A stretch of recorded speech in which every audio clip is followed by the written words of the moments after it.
menanti-nantikan pujian manusia, itulah riya.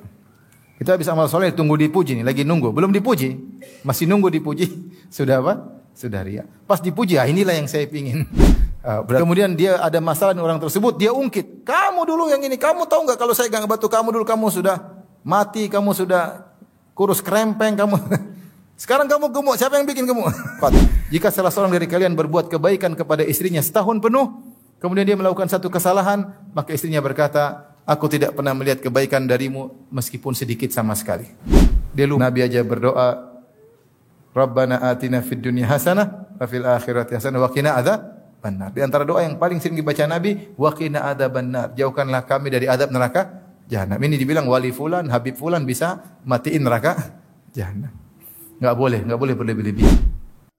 Jibril Radio 24 jam nonstop dengerin kajian tanpa ribet. Hadirin dan hadirat yang dirahmati Allah Subhanahu wa taala, sebagaimana dijelaskan oleh para ulama bahwasanya seorang muslim atau seorang mukmin, seorang hamba masuk surga dengan rahmat Allah Subhanahu wa taala, terhindarkan dari neraka karena ampunan Allah Subhanahu wa taala dan meraih derajat di surga karena amalannya. Orang masuk surga dengan rahmat Allah bukan dengan amalannya, dan dia terhindar dari neraka jahanam karena ampunan Allah Subhanahu wa taala, namun derajat surga dia raih sesuai dengan amalannya. Sebagaimana firman Allah Subhanahu wa taala, ya, walikullin darajatum mimma amilu. Masing-masing memiliki derajat berdasarkan amalan mereka. Udkhulul jannata bima kuntum ta'malun. Masuklah surga kalian berdasarkan amalan kalian.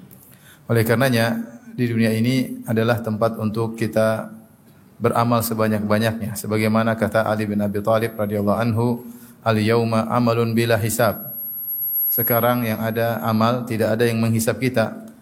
Akan tapi wa ghadan hisabun bila amal. Namun esok di akhirat sudah tidak bisa beramal lagi, yang ada hanyalah hisab. Karena seorang berusaha untuk menjaga kalau dia beramal soleh agar amal solehnya tidak gugur dan tidak berkurang pahalanya. Karena itulah bekal dia bertemu dengan Allah Subhanahu wa taala. Bekal dia untuk menghadapi sakaratul maut adalah amal solehnya.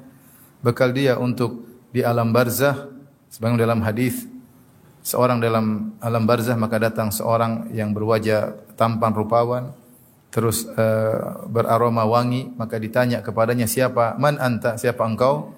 Maka dia berkata, ana amaluka saleh, aku adalah amal baikmu selama di dunia. Dan sebaliknya ada seorang yang datangi dengan orang yang buruk rupa, dengan bau yang sangat tidak enak, maka dia bertanya, man anta? Siapa engkau? Maka orang itu berkata, ana amaluka sayyi, aku adalah amal burukmu selama di dunia. Maka bekal kita di alam barzah adalah amal soleh, apalagi ketika menghadapi kesulitan-kesulitan dan rintangan-rintangan yang ada di hari kebangkitan kelak. Maka saya ingin mengingatkan bahwasanya kita semua selain beramal soleh ada perkara yang lebih penting, yaitu menjaga amal tersebut agar tidak gugur dan juga tidak berkurang nilainya. Ibnu Qayyim dalam kitabnya Al-Wabilus Shayyib pernah menyampaikan suatu perkataan yang indah. Dia berkata, laisa sya'nu fil amal, innama sya'nu kulla sya'ni fi hifdzil amal mimma yufsiduhu wa yuhbituhu. Perkara yang paling utama bukanlah masalah beramal soleh. Beramal soleh penting, tetapi innama sya'nu kulla sya'ni, perkara yang lebih penting dan sangat terpenting adalah fi hifdzil amal mimma yufsiduhu wa yuhbituhu, yaitu menjaga amal jangan sampai rusak. Kita sudah kerjakan jangan sampai rusak atau gugur. Kemudian beliau berkata, wa ma'rifatu ma yufsidul a'mal fi hali wuqu'iha, dan mengenali apa yang bisa merusak amal ketika amal sedang dikerjakan, wa yubtiluha wa yuhbituha ba'da wuqu'iha, apa saja pembatal amal ketika sedang mengerjakan amal tersebut. Dan ada juga pembatal yang muncul belakangan, amalnya sudah sah, tahu-tahu dibatalkan belakangan. Min ahammi ma yanbaghi an yufattisha alaihi al-abdu, ini perkara yang paling penting seorang untuk memeriksa dirinya. Wa yahris ala amalihi wa yahdharahu, dan dia berusaha untuk menjaga amalnya dan waspada terhadap penggugur atau perusak amal atau pengurang pahala amal yang dia kerjakan. Ini nasihat penting dari Ibnu Qayyim rahimahullahu taala. Karena jangan sampai kita hanya semangat beramal, ternyata amal kita bermasalah. Bisa jadi tidak diterima sejak awal atau diterima kemudian digugurkan oleh Allah Subhanahu wa taala karena kita melakukan pembatal-pembatal atau penggugur amal saleh. Allah bercerita tentang suatu kaum yang mereka menderita pada hari kiamat kelak. Allah berfirman, "Amilatun nasibah tasla naron hamiyah." Yaitu orang-orang yang amilah, yang itu yang bekerja keras, nasibah letih. Namun bagaimana di neraka kelak? Tasla naron hamiyah. Mereka masuk ke dalam neraka yang panas. Padahal mereka amilatun nasibah, bekerja keras dan berletih-letih. Al-Imam Ibnu Katsir rahimahullah taala menyebutkan dalam tafsirnya riwayat dari Umar bin Khattab radhiyallahu anhu ketika dia mendatangi tempat tinggal seorang rahib. Kemudian Umar memanggilnya, "Ya rahib, wahai rahib." Fa asyraf. Kemudian rahib tersebut keluar. Kemudian Umar melihatnya. Kemudian Umar pun menangis. Umar menangis melihat rahib tersebut. Maka ada yang bertanya kepada Umar, "Wa ma yubkik? Apa yang buat kau menangis wahai Amirul Mukminin, wahai Umar?" Maka Umar berkata, "Tadzakartu qaulahu ta'ala 'amilatun nasibah tasla naran hamiyah." Aku ingat firman Allah Subhanahu wa taala tentang orang-orang yang letih, berletih-letih dan bercapek-capek di dunia beramal namun ternyata masuk neraka. Yaitu Umar menafsirkan di antara contohnya adalah orang-orang Nasara. Yang mereka Allah sifati dengan waladhdallin, yaitu orang-orang yang tersesat, beramal soleh semangat namun tidak ada ilmunya. Di antaranya mereka kemudian mengharamkan sebagian mereka kalau ingin mencapai tingkatan tinggi tidak menikah, ya, rahbaniyah, tidak mau punya anak, tidak mau punya istri. Mereka menganggap itu adalah tingkatan yang tinggi padahal tidak ada nilainya di sisi Allah, bahkan menyebabkan mereka masuk neraka jahanam. Maka Umar pun menangis mengingat ayat ini. Kasihan lihat pendeta sudah tua tersebut, sudah puluhan tahun di atas agamanya, bersusah-susah payah, tidak menikah, tidak punya anak, hilang dari kebahagiaan keluarga, ternyata di akhirat masuk neraka jahanam. Demikian juga diriwayatkan dari sebagian salaf, mereka menafsirkan amilatun nasibah, yaitu orang-orang berletih-letih beramal soleh di dunia, beramal capek-capek, letih-letih, namun ternyata masuk neraka jahanam. Di antara mereka, sebagian pendapat Imam Al-Qurtubi rahimahullahu taala menafsirkan dengan ahlul bid'ah. Ahlul bid'ah seperti orang-orang khawarij. Orang-orang khawarij, Rasulullah SAW mensifati mereka dengan perkataan beliau, tahkiruna salatakum ma'a salatihim. Kalian para sahabat akan merasa minder kalau membandingkan salat kalian dengan salat mereka. Artinya orang-orang khawarij salatnya lebih banyak. Wa siyamakum ma'a siyamihim. Kalian akan merasa minder kalau membandingkan puasa kalian dengan puasa mereka. Karena mereka sangat sering berpuasa. Makanya ketika Ibnu Abbas menemui mereka, wajah mereka pucat karena sering berpuasa dan salat malam.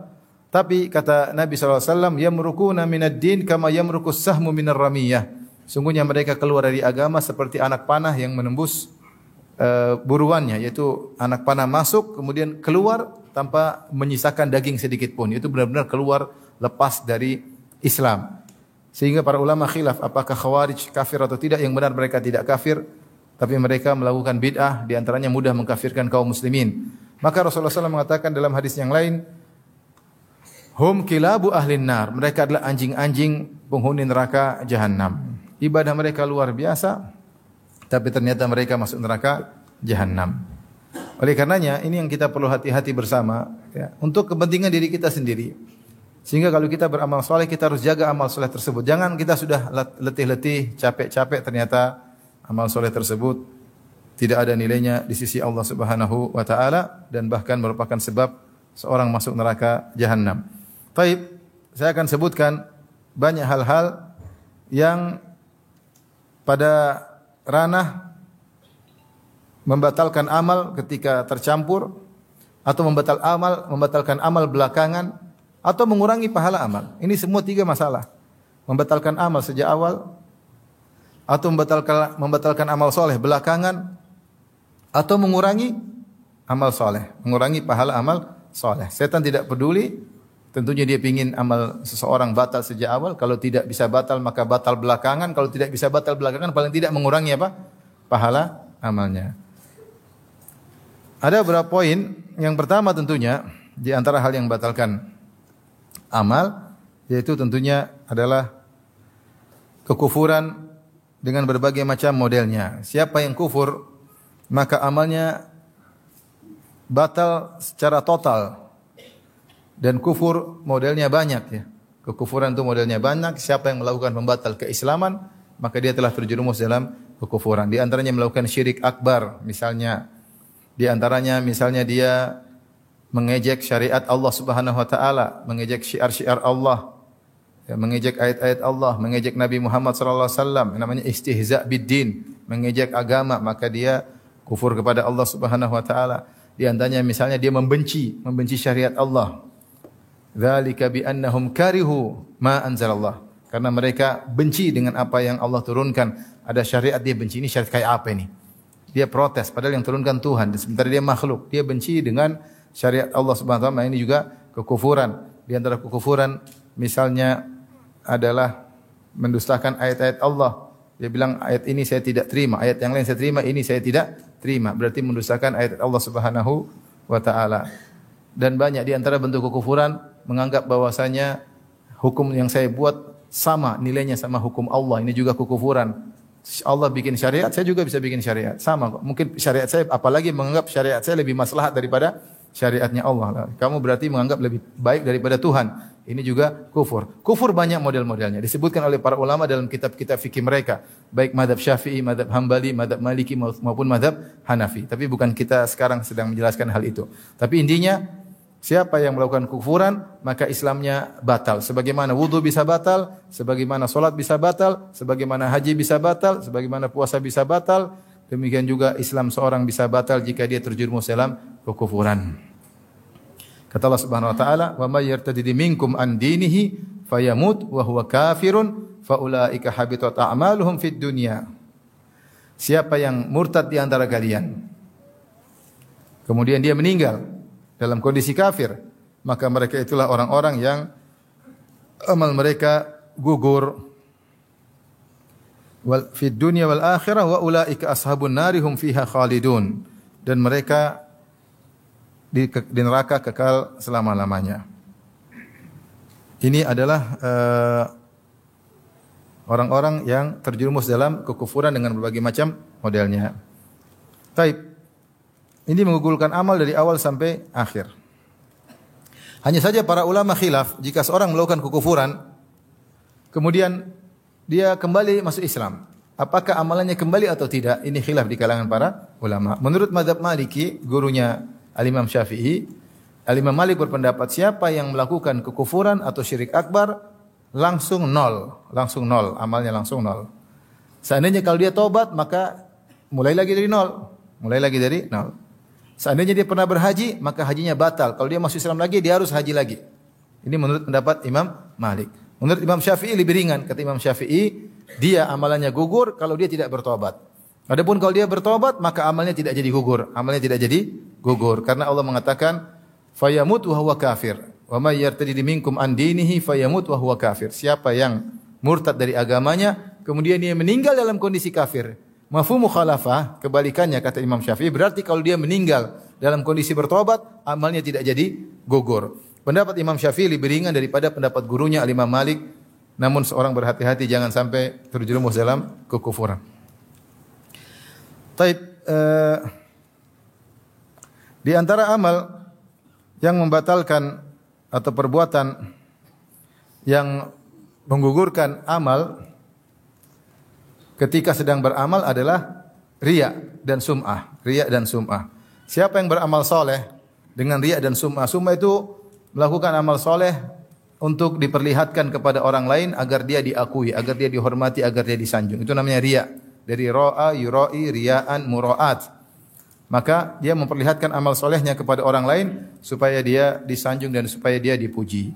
Ketika dia melakukan demikian maka amal solehnya tidak diterima oleh Allah Subhanahu wa taala. Adapun sum'ah yaitu memperdengarkan, dia cerita. Dia cerita-cerita tentang amal solehnya agar dia dihormati, agar dia disanjung-sanjung, maka ketika itu amal solehnya gugur, tidak diterima oleh Allah Subhanahu wa taala. Dan seorang waspada di zaman sekarang karena orang banyak hobi memamerkan amal solehnya. Dengan ada sarana medsos, maka mereka memamerkan seluruh amal soleh mereka. Ikutilah kebiasaan para salaf menyembunyikan amal soleh. Kalau bisa seorang menyembunyikan amal soleh dia seluruhnya, bahkan amal soleh yang biasanya orang nampakkan hendaknya dia sembunyikan. Dia berbakti sama orang tua tidak usah cerita. Jangan cerita saya dulu bantu ibu saya dulu belikan ibu saya dulu berbakti sama bapak saya, enggak usah cerita. Seorang wanita berbakti kepada suami tidak usah pamer. Saya kalau sama suami saya begini. Enggak perlu, biarlah Allah yang tahu. Semua amal soleh dia sembunyikan. Dia berbuat baik sama tetangga, dia berbuat baik sama anaknya, dia sedekah, enggak usah cerita. Kalau dia cerita boleh dalam kondisi terpaksa karena memang ada maslahat, tapi tidak boleh cari pujian. Kapan dia mencari pujian, maka itulah riya atau sum'ah. Sebenarnya mengatakan intidharu tsana'in nas huwa riya. Menanti-nantikan pujian manusia itulah riya. Kita habis amal soleh tunggu dipuji nih, lagi nunggu, belum dipuji, masih nunggu dipuji, sudah apa? Sudah riya. Pas dipuji, inilah yang saya pingin. Berarti pas, itulah riya sesungguhnya, sudah terbukti. Kapan dia beramal soleh nunggu pingin dipuji, itu sudah riya dan sum'ah. Maka seorang bersihkan dirinya dengan mengetahui kapan dia beramal, Allah sudah tahu. Wa ma anfaqtu min khairin fa innallaha bihi alim. Apapun yang kau infakkan sedikit pun Allah tahu. Kalau Allah sudah tahu ya sudah. Enggak usah perlu yang lain tahu. Maka hati-hati jangan terbawa dengan kebiasaan banyak orang suka pamer amal soleh. Karena kita enggak tahu kapan kita publish, kita ikhlas atau kita riya. Tipis banget.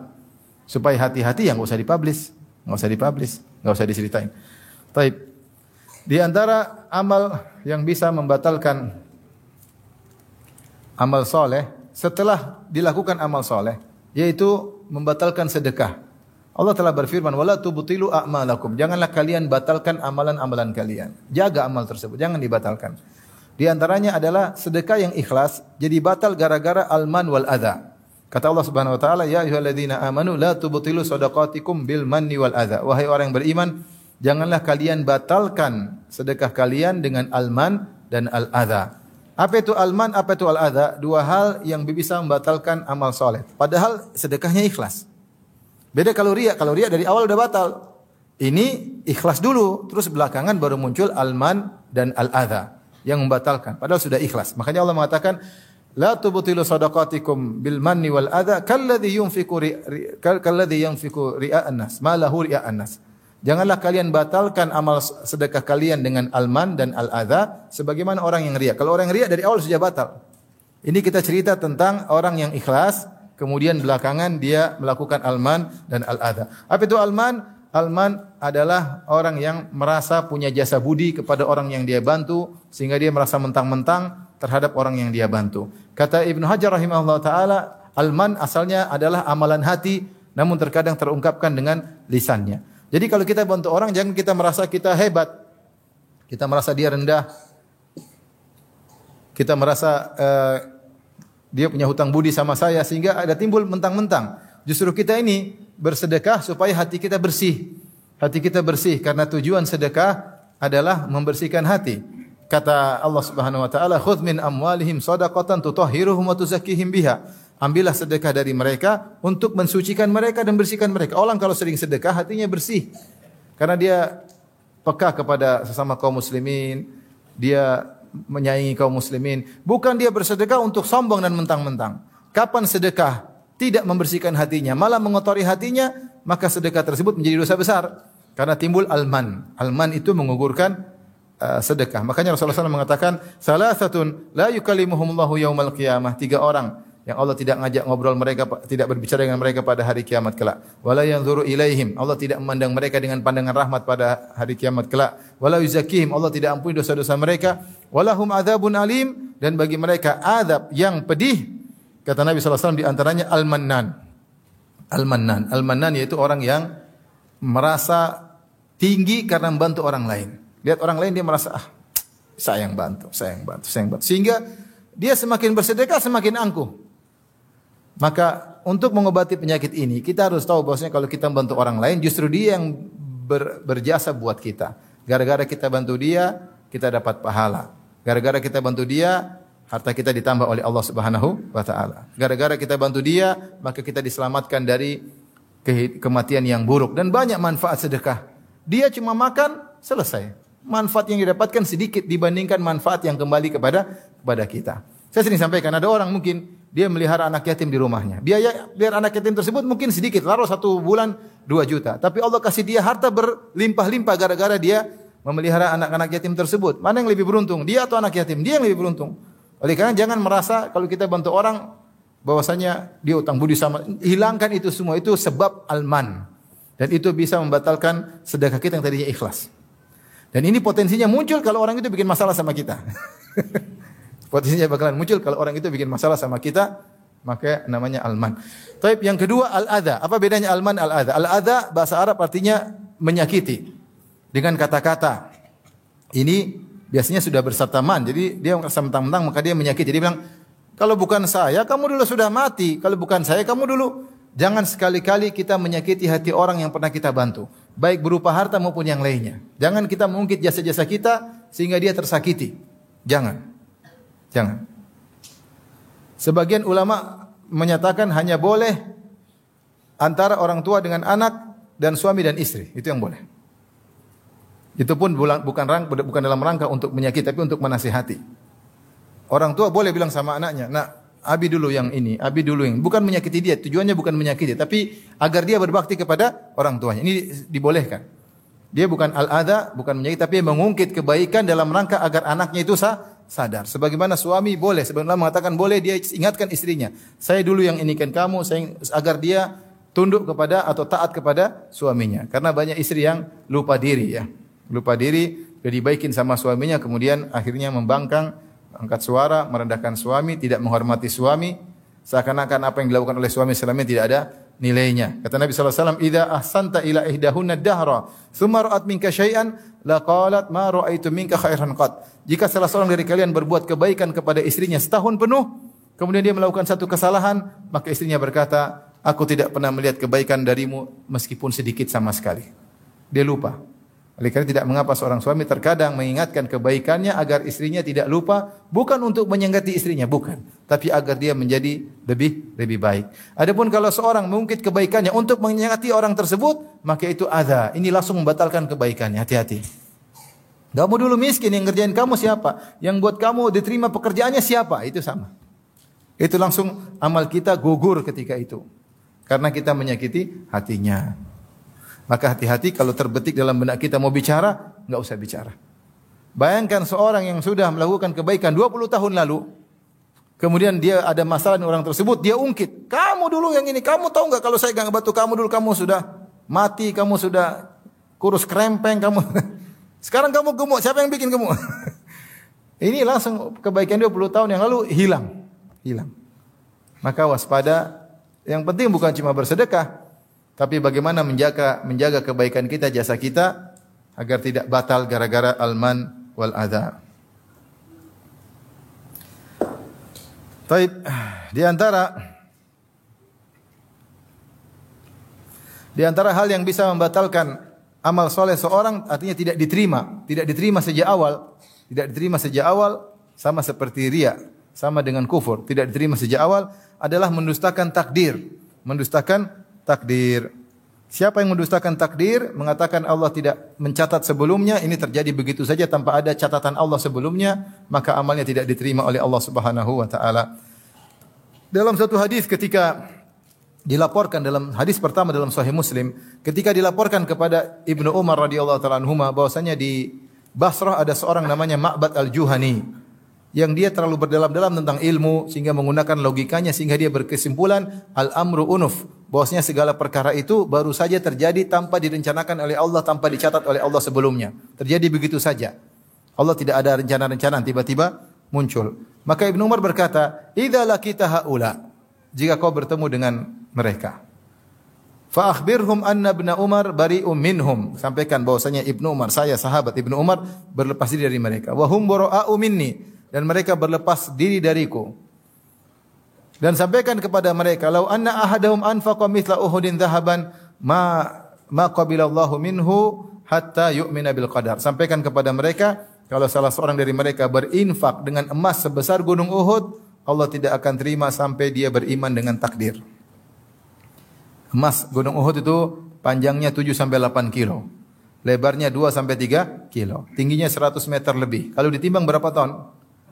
Kalau antum punya emas sebesar gunung Uhud itu, antum infakkan, meskipun ikhlas, tidak akan diterima kalau antum mendustakan takdir.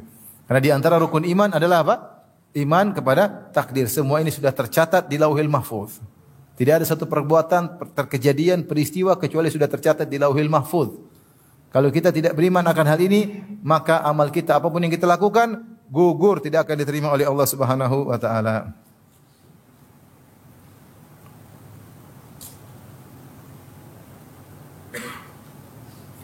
Demikian juga dalam hadis Rasulullah SAW bersabda, "Walau anfaqta mithla Uhudin dhahaban fi sabilillah, ma qabilahu Allahu minka." Kata Nabi, kalau kau berinfak dengan emas sebesar gunung Uhud di jalan Allah, Allah tidak akan menerima darimu hatta tu'mina bil qadar, sampai kau beriman kepada takdir. Wa ta'lama anna ma asabaka lam yakun liyukhti'ak, dan kau tahu bahwasanya apa yang menimpamu tidak akan meleset karena sudah ditakdirkan. Wa anna ma akhta'aka lam yakun liyusibak, dan apa yang meleset darimu tidak akan mengenaimu. Walau mutta ala ghairi hadza la dakhaltan nar, kalau kau meninggal tidak punya keyakinan seperti ini, tidak beriman terhadap takdir, maka kau akan masuk neraka jahanam. Karena hati-hati sebagian orang menggunakan logikanya, tidak belajar Islam dengan baik, menggunakan logikanya akhirnya terjebak dengan paham qadariyah yang menolak adanya takdir, dan ini membatalkan amal seseorang. Maka waspada. Ini pentingnya kita belajar rukun iman. Di antara amalan yang bisa membatalkan amal soleh adalah, atau perbuatan yang bisa membatalkan amal soleh adalah meninggalkan solat asar. Meninggalkan solat asar. Datang hadis secara khusus dalam Sahih Bukhari dan yang lainnya. Rasulullah SAW bersabda, "Man taraka solat al-asr faqad habita amaluh." Siapa yang meninggalkan solat asar, maka telah gugur amalnya. Man taraka salat al-asr faqad habita amaluh. Siapa yang meninggal salat asar maka telah gugur amalnya. Ada khilaf di kalangan para ulama, apa maksudnya gugur amalnya? Ada yang mengatakan amalnya gugur seluruhnya, jadi nol. Ada yang mengatakan amal dia pada hari itu. Ada yang mengatakan amal dia ketika mau dilaporkan ke Allah, karena sore malaikat angkat amalannya ke Allah, ternyata dia malah tidak salat asar, maka amalan seharian gugur. Amalan seharian gugur. Maka seorang jangan sampai meninggalkan salat asar. Kadang pulang kerja capek, letih, kemudian tidur, tidak salat asar, maka ini bahaya. Hendaknya seorang jangan meninggalkan salat asar, dan berusaha jangan menunda-nunda salat asar. Rasulullah SAW sebutkan di antara sifat orang munafik yaitu menunda-nunda salat asar sampai menjelang adzan. Kata Nabi, "Tilka salatul munafik." Itulah salat orang munafik. Dia menunggu-nunggu sampai matahari sudah mau terbenam, tiba-tiba dia rajin mendadak, langsung semangat, Allahu Akbar. Tadinya ngobrol terus, maka seorang beriman jangan tunda-tunda salat asar. Segera dia lakukan salat asar. Di antara hal yang batalkan amal soleh seseorang adalah bersumpah mendahului Allah. Bersumpah mendahului Allah. Sok tahu tentang Allah Subhanahu wa taala dengan sumpah. Dalam hadis disebutkan tentang dua orang yang saling bersaudara. Kemudian yang satu rajin maksiat, yang satu rajin ibadah. Yang rajin ibadah selalu menegur yang teman yang suka bermaksiat. Dia mengatakan, "Ya fulan, aqsir, wahai fulan, berhentilah." Tapi temannya tersebut tidak mau berhenti. Terus maksiat. Sampai satu hari temannya melakukan maksiat yang tidak biasanya. Maka dia mengatakan, "Ya fulan, aqsir, wahai fulan, berhentilah dari maksiatmu." Ternyata si fulan yang ditegur marah. Dia berkata, "Da'ni wa rabbi." Biarkan aku dengan Tuhanku. Ngapain kau ikut campur urusanku? Ini salah juga ya. Dia salah, dia emosi. Dia bilang, "Abu ista alayya raqiba." Apakah Allah utus kamu jadi pengawasku? Sudah ada malaikat, ngapain kau ngawasi saya? Ini perkataan orang ini benar atau salah? Salah. Karena nahi mungkar harus ditegakkan. Saking jengkelnya dia bilang, "Ngapain kau ngurus saya? Biar saya urusan dengan Tuhan. Kau ngapain tegur-tegur saya? Emang kau ditugaskan Allah untuk nyatatin saya? Sudah ada malaikat raqib atid, ngapain kau ikut-ikut?" Ngomongannya gitu. Intinya dia emosi ketika ditegur tersebut, dan ini ucapan salah dari orang ini, pelaku maksiat ini. Dia jengkel ditegur terus, dan yang menegur lebih jengkel lagi. Akhirnya dia berkata, "Wallahi la yaghfirallahu lak." Demi Allah dia bersumpah, Allah tidak akan mengampunimu. Nah, ini masalahnya. Dia mendahului Allah, bahkan dia bersumpah. Maka Allah matikan kedua-duanya. Allah mengatakan, "Man dzalladzi yata'ala alayya alla aghfira li fulan." Siapa yang berani-berani bersumpah atas namaku, bahwasanya aku tidak akan mengampuni si fulan. Hati-hati. Wa qad ghafartu lahu wa ahbattu amalak. Sungguh aku telah mengampuninya dan aku gugurkan amal solehmu. Maka akhirnya orang yang tukang maksiat tadi diampuni dosa-dosanya, Allah berkehendak ampuni dia. Yang orang yang sombong atau orang yang mendahului Allah, sok tahu tentang Allah bersumpah, maka amalnya gugur. Abu Hurairah radhiyallahu anhu ketika meriwayatkan hadis ini dia berkomentar, takallama bi kalimatin aw baqad dunyahu wa ukhrah. Sungguh orang ini telah mengucapkan satu perkataan yang perkataan tersebut menghancurkan dunianya dan akhiratnya. Maka seorang jangan pernah mendahului Allah dalam banyak hal. Jangan bilang, ini orang ini enggak mungkin diampuni. Enggak mungkin. Antum bayangkan kalau ada sekarang misalnya ada seorang sadis, dia masuk di masjid ini misalnya. Kemudian kita semua dibakar. Baik pendengar maupun ustadznya. Dibakar hidup-hidup. Terus ada orang lihat, enggak akan diampuni. Mungkin pikiran kita begitu kan? Tapi ternyata kalau dia bertobat diampuni, seperti kisah Ashabul Ukhdud. Allah sebutkan dalam surat Al-Buruj, kata Allah, innal ladzina fatanul mu'minina wal mu'minati tsumma lam yatubu falahum adzabu jahannam wa lahum adzabul hariq. Sungguhnya orang-orang yang membakar kaum mukminin dan membakar kaum mukminan hidup-hidup, dibakar kaum mukminin, kaum mukminat ribuan orang dibakar hidup-hidup sambil menikmati pembakaran tersebut, nonton, ketawa ketiwi, nikmati pembakaran tersebut. Kata Allah, tsumma lam yatubu, kemudian mereka tidak bertobat. Maka bagi mereka adab yang pedih, bagi mereka adab yang bakar. Ketika Allah berfirman, kemudian mereka tidak bertobat, mereka diadab. Berarti kalau mereka bertobat, diadab atau tidak? Tidak. Siapa yang lebih bejat dari Fir'aun? Fir'aun bejat atau tidak? Sangat bejat. Tetapi Allah masih beri dia kesempatan untuk bertobat. Buktinya Allah kirim Musa dan Harun, dua nabi bahkan. Dan Allah wasiatkan kepada Musa dan Harun, faqula lahu qawlan layyinan la'allahu yatadzakkaru aw yakhsha. Wahai Musa dan Harun, ucapkanlah kata-kata yang lembut, siapa tahu Fir'aun sadar. Siapa tahu Fir'aun sadar. Bahkan Allah berikan mukjizat-mukjizat, namun dasar Fir'aun kepala batu ya. Akhirnya mati dalam kondisi kafir. Seandainya dia bertobat, diterima enggak tobatnya? Bahkan di antara orang setelah Nabi wafat, ada sebagian orang ngaku sebagai nabi. Murtad atau tidak jadi mengaku sebagai nabi? Murtad. Di antara mereka ada yang sadar masuk Islam lagi, kemudian berjihad di jalan Allah dan meninggal mati syahid. Ada.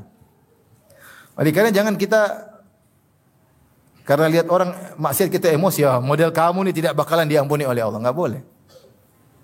Enggak boleh. Maka tidak boleh kita mendahului Allah. Tidak boleh juga kita mengatakan ini jangan mendahului Allah. Kita bilang ini demi Allah ini pasti masuk surga. Enggak boleh. Enggak boleh. Ketika ada Ummul Ala memuji Utsman bin Maz'un. Utsman bin Maz'un seorang sahabat yang sangat zuhud, terkenal rajin ibadah. Ketika dia meninggal, maka Ummul Ala berkata, sungguh mulia engkau wahai Utsman, laqad akramakallah, sungguh Allah telah memuliakan engkau. Maka Nabi tegur, wa ma yudriki, dari mana kau tahu Allah memuliakan dia? Dari mana kau tahu? Inilah arjulahul khair, adapun saya berharap dia dapat kebaikan karena dia orang soleh. Tapi dari mana kau pastikan bahwasanya Allah telah memuliakan dia? Enggak ada yang tahu. Ini hal gaib. Hal gaib. Kemudian Nabi mengatakan, adapun saya pun saya tidak tahu tentang bagaimana diriku. Maka kita tidak tahu, jangan pastikan hal yang gaib. Seperti di zaman Nabi dalam Musnad Imam Ahmad dengan sanad yang hasan. Dikatakan kepada Nabi, inna fulana matat wastarahat. Ya Rasulullah, ibu itu telah meninggal dunia dan istirahat. Seperti kata-kata orang sekarang, telah istirahat di peristirahatan yang terakhir. Faqadiban Nabi sallallahu alaihi wasallam. Nabi pun marah. Nabi berkata, innama yastarihu man ghufira lahu. Sungguhnya yang istirahat kalau sudah mati itu yang diampuni oleh Allah Subhanahu wa taala. Dari mana kau tahu dia diampuni oleh Allah Subhanahu wa taala? Enggak ada yang tahu. Maka kita jangan pastikan seorang masuk surga kecuali yang sudah Allah sebutkan atau Nabi sebutkan. Kalau Abu Bakar di surga jelas, Nabi bilang Abu Bakar di surga, Umar di surga, Utsman di surga, Ali di surga, 10 sahabat Nabi bilang di surga. Kita boleh, Bilal di surga boleh. Tapi selain itu jangan kita pastikan. Kita mengatakan mudah-mudahan masuk apa? Surga. Tidak boleh juga kita bilang pasti masuk neraka kecuali yang telah dipastikan oleh Allah Subhanahu wa taala. Oleh karenanya jangan mendahului hal-hal yang gaib. Makanya di antara hal yang konyol, sebagian dai mengatakan kita pasti masuk surga. Saya pernah dengar orang ceramah seperti itu. Kelompok kita ini pasti masuk surga. Masya Allah. Bahkan ada yang parah lagi. Kalau ada kelompok lain masuk surga gara-gara kita. Ada lagi, si wali fulan bisa matikan neraka jahanam. Allahu Akbar. Main-main dengan gampang-gampang. Nanti di akhirat bisa matikan neraka jahanam, ya Allah. Nabi aja berdoa, Rabbana atina fid dunya hasanah wa fil akhirati hasanah wa qina adzabannar. Di antara doa yang paling sering dibaca Nabi, wa qina adzabannar. Jauhkanlah kami dari azab neraka jahanam. Ini dibilang wali fulan, Habib fulan bisa matiin neraka jahanam. Enggak boleh berlebih-lebihan. Taib. Di antara hal yang bisa menggugurkan amal soleh adalah menentang Rasulullah sallallahu alaihi wasallam, baik perkataan maupun perbuatan. Allah berfirman di awal surat Al-Hujurat, ya ayyuhalladzina amanu la tarfa'u aswatakum fawqa sautin nabi. Ya ayyuhalladzina amanu la tuqaddimu baina yadayillahi wa rasulihi wattaqullaha innallaha samiun alim. Ya ayyuhalladzina amanu la tarfa'u aswatakum fawqa sautin nabi wa la tajharu lahu bil qawli kajahri ba'dikum li ba'din an tahbata a'malukum wa antum la tash'urun. Wahai orang beriman, janganlah kalian mendahului Allah dan Rasulnya. Ya, sungguhnya Allah Maha mendengar dan Maha mengetahui. Wahai orang beriman, janganlah kalian mengangkat suara kalian di atas suara Nabi. Dan jangan kalian besarkan suara kalian sebagaimana kalian kalau berbicara besar di antara kalian. Antahbatu a'malukum. Bisa jadi amal kalian gugur wa antum la tash'urun, sementara kalian tidak sadar.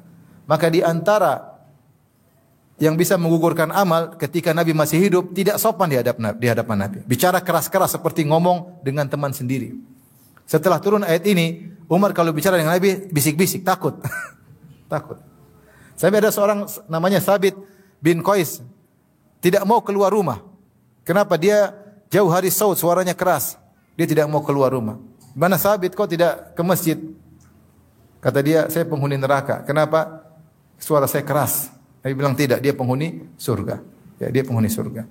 Artinya sahabat benar-benar takut ketika turun ayat ini, jangan sampai ngangkat suara di hadapan Nabi sallallahu alaihi wasallam. Dan sebelumnya Allah berkata, la tuqaddimu, jangan kalian mendahului Allah dan Rasulnya. Kata para ulama maksudnya, kamu kalau melakukan apa-apa, lihat dulu dalilnya. Jangan kamu sok membuat hukum.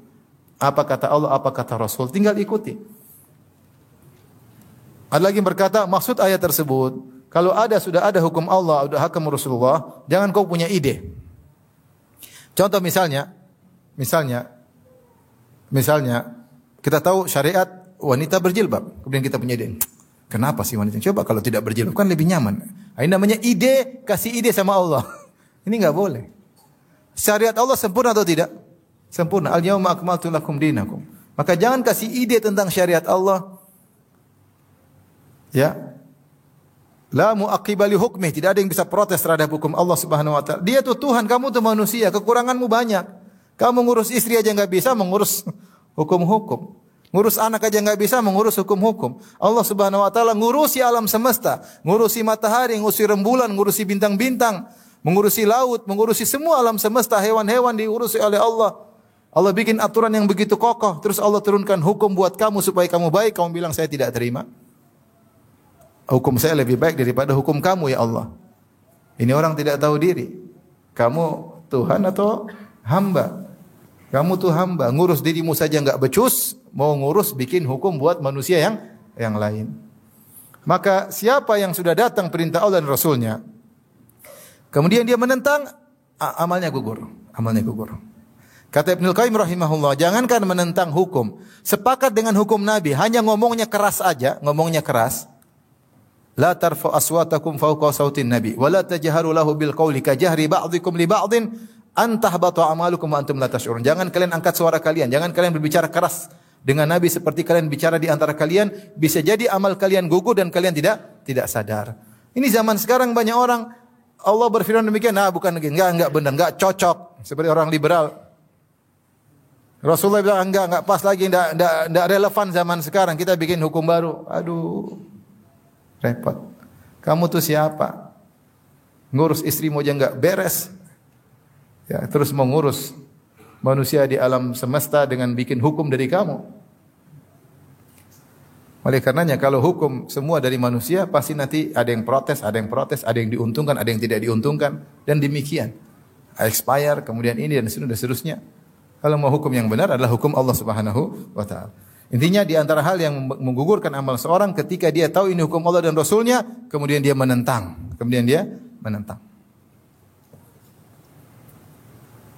Maka hati-hati kalau kita sudah jelas hukum Allah, hukum Rasul, maka jangan dibilang lagi, kata Ustadz, kata Kiai, kata Habib, tidak ada. Kalau ini sudah hukumnya jelas, terima. Benar-benar dari Allah dan Rasulnya, maka terima. Kalau kata-kata terus nggak akan berhentinya. Sekarang Allah bilang, orang kafir di neraka, yaumna selain neraka, orang liberal bilang, ada juga orang liberal mengatakan enggak di surga. Kata Ustadz di surga. Allah bilang di neraka, dia bilang kata Ustadz di mana? Di surga. Allah bilang jangan mohon ampunan bagi orang kafir yang sudah meninggal dunia, enggak apa-apa. Kita mohon ampun buat mereka. Allah menyuruh pakai jilbab, enggak apa-apa enggak pakai jilbab, yang penting sopan. Sopan bagaimana? Sesuai dengan tradisi. Kalau di kantor sopan ya buka jilbab, kemudian betis kelihatan sedikit sopan. Itu namanya jilbab versi kantor. Tapi kalau di pantai ya bikini, itu yang sopan. Kacau seperti ini. Kalau sudah jelas hukum Allah dan Rasulnya, jangan coba-coba berpaling. Apalagi menentang, maka akan gugur amal. Tapi di antara hal yang bisa menggugurkan amal, artinya tidak diterima sejak awal, adalah bikin bid'ah dalam agama. Itu ritual-ritual agama yang tidak pernah diajarkan oleh Nabi SAW dan tidak pernah diajarkan oleh para sahabatnya. Maka seorang tidak usah berbuat ritual-ritual yang tidak pernah diajarkan.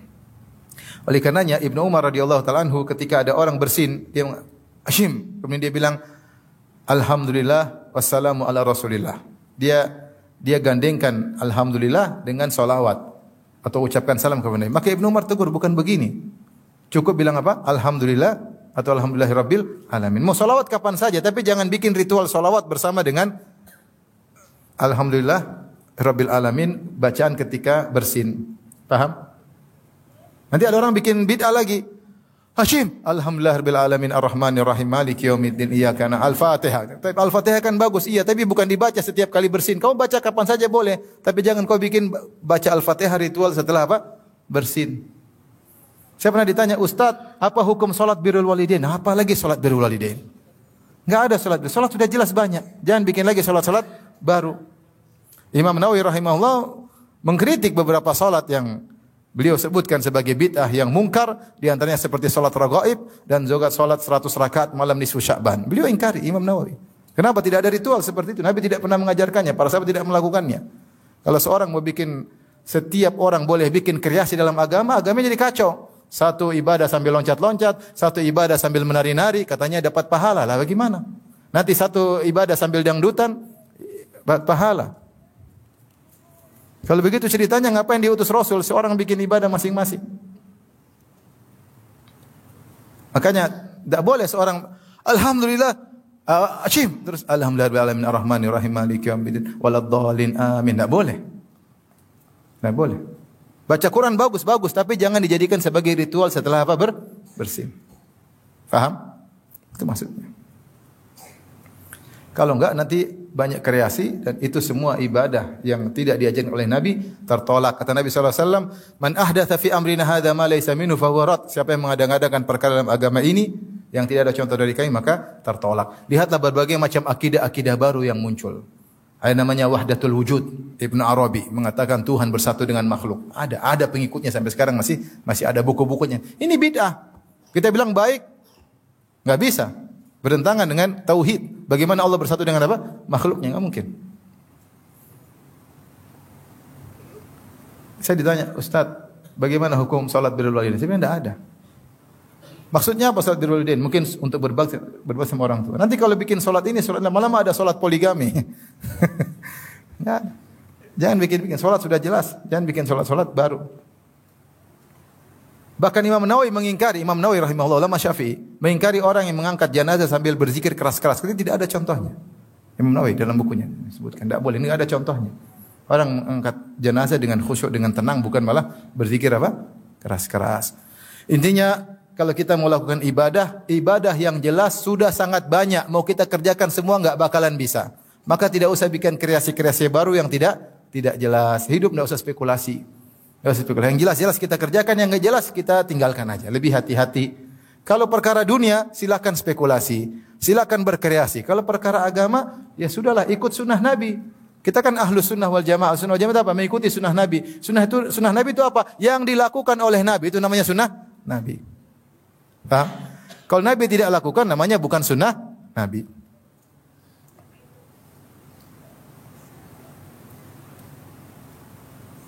Sekarang sedih kita lihat orang solawat sambil joget-joget, solawat sambil dangdutan.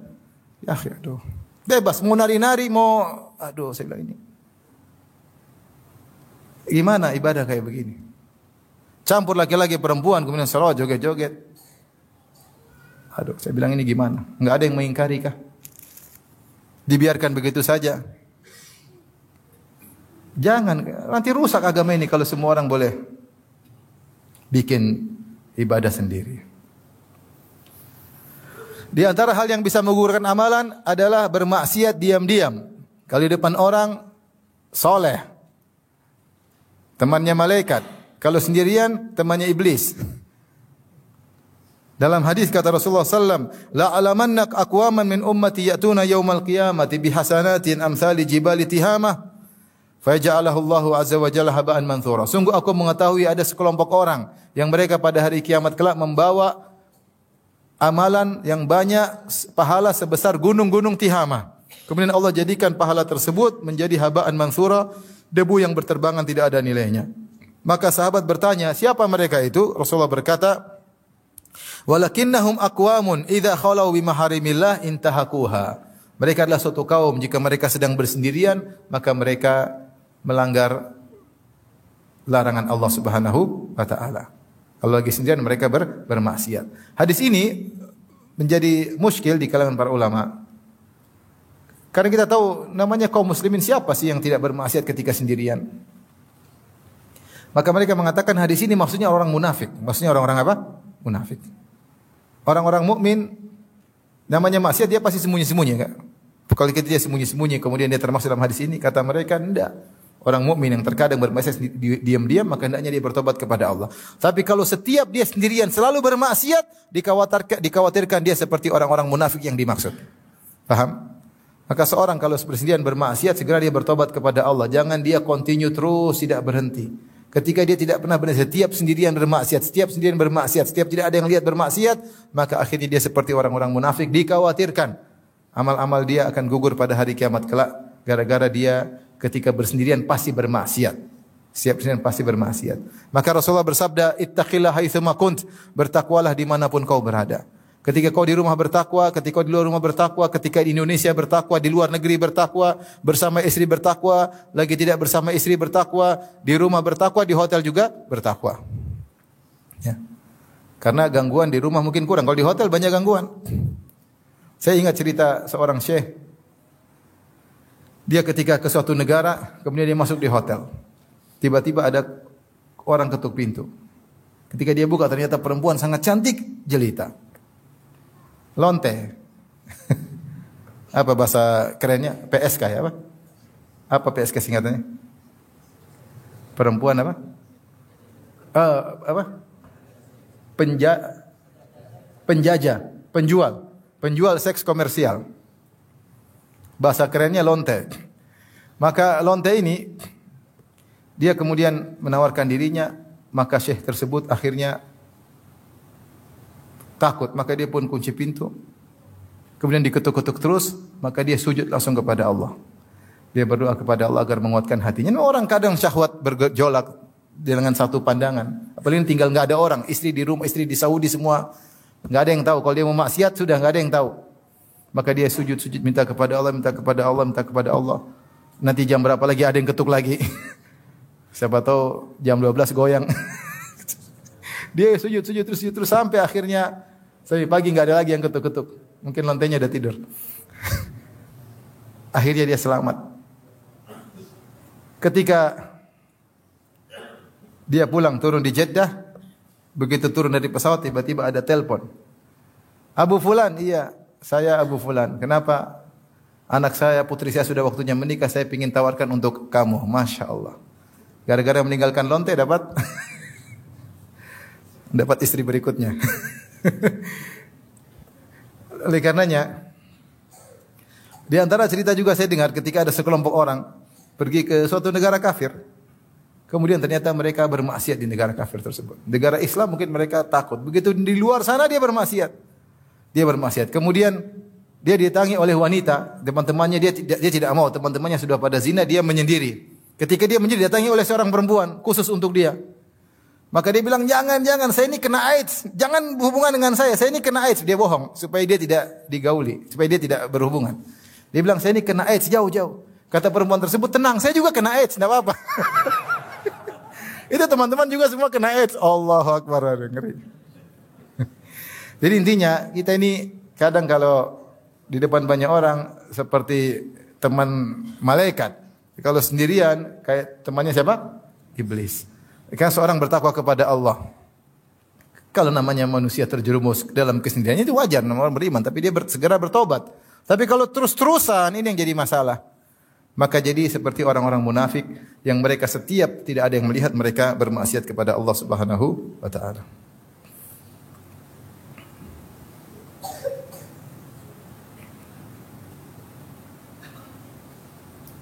Di antara hal yang menjadikan amalan tidak diterima oleh Allah adalah pergi ke dukun, tanya-tanya kepada dukun. Man atakahinan aw arrafan lam tuqbal salatuhu arba'ina yauman. Siapa yang datang kepada dukun kemudian bertanya-tanya kepada dukun tersebut tidak akan diterima salatnya selama 40 hari. Dia tetap wajib untuk salat. Kalau dia tidak salat maka lebih parah lagi. Dia wajib salat 40 hari tapi salatnya tidak diterima. Salatnya sah tapi tidak diterima. Kenapa? Karena dia bertanya-tanya kepada dukun. Ini baru bertanya kepada dukun. Kalau percaya kepada kabar dari dukun tentang masa depan, maka dia telah kafir. Karena yang tahu masa depan cuma Allah Subhanahu wa taala. Ini sekedar tanya-tanya saja. Maka dari sini dilarang seorang untuk membuka-buka ramalan-ramalan bintang. Jangan buka-buka. Kata para ulama, membuka-buka ramalan bintang, pengin cari tahu tentang nasib dia sama dengan bertanya-tanya kepada dukun. Saya bintang Libra, apa sih nasibnya bulan ini? Ini bulan apa ini? Bulan apa? Bulan Februari. Akhir Februari uang berkurang diomelin istri. Waduh. Begitu pulang benar wah diomelin. Kamu ini enggak punya duit. Oh iya benar ya. Akhirnya hatinya terikat dengan ramalan tersebut. Mulailah dia setiap ada masalah dia buka ramalan.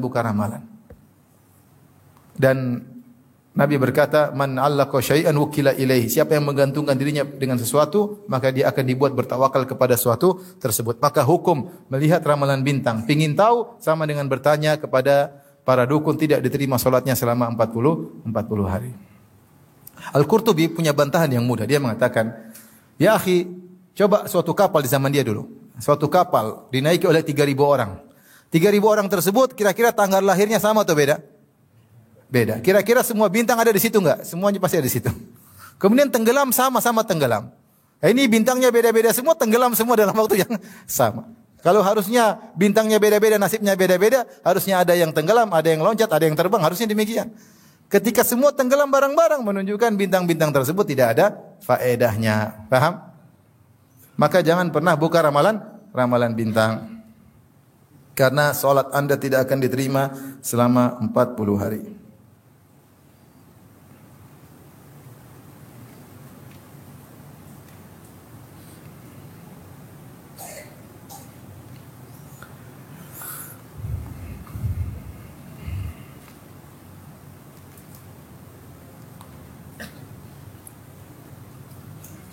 Di antara yang menjadikan amal tidak diterima seperti amal puasa adalah berkata dusta. Kata Nabi SAW, "Man lam yada' qawla zur wal jahla wal amala bihi, fa laysa lillahi hajatun fi ayyada' ta'ama wa syarabahu."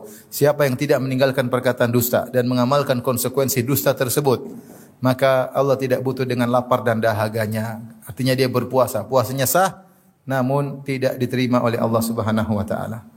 Saya sering sampaikan, saya pernah mengisi salah satu stasiun TV terkenal, bukan di TV-nya tapi di pegawai-pegawainya. Tentang hal ini, saya sampaikan hadis ini.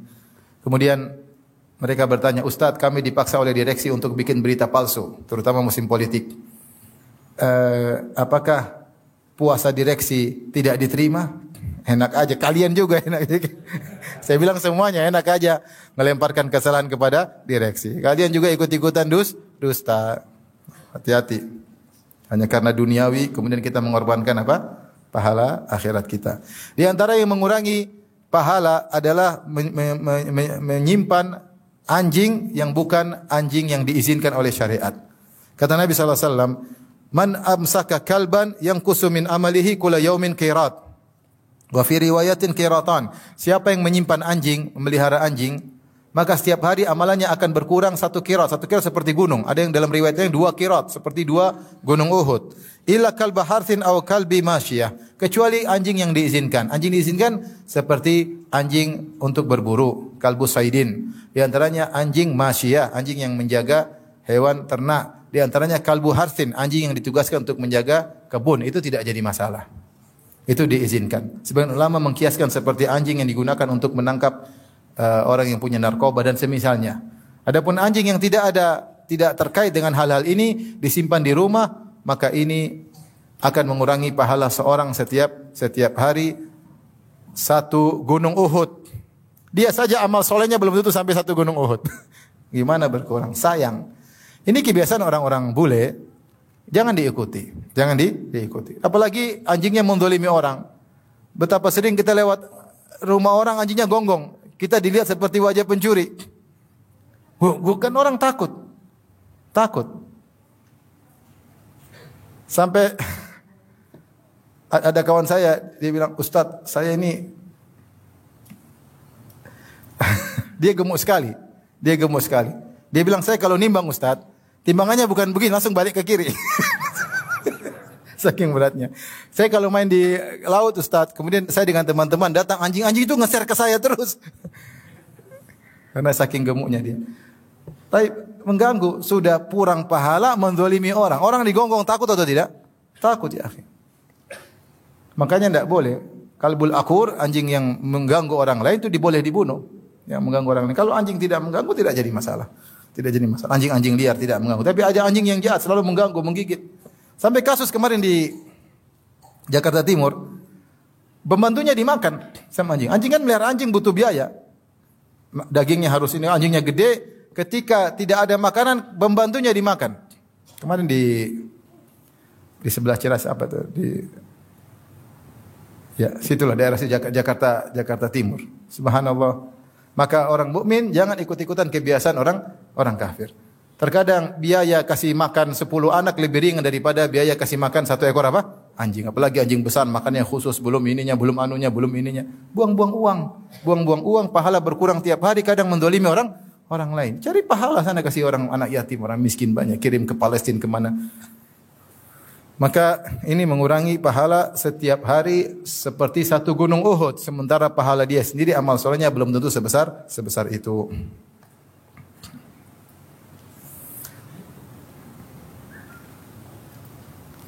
Di antaranya yang ditolak amalannya adalah wanita yang membangkang kepada suaminya.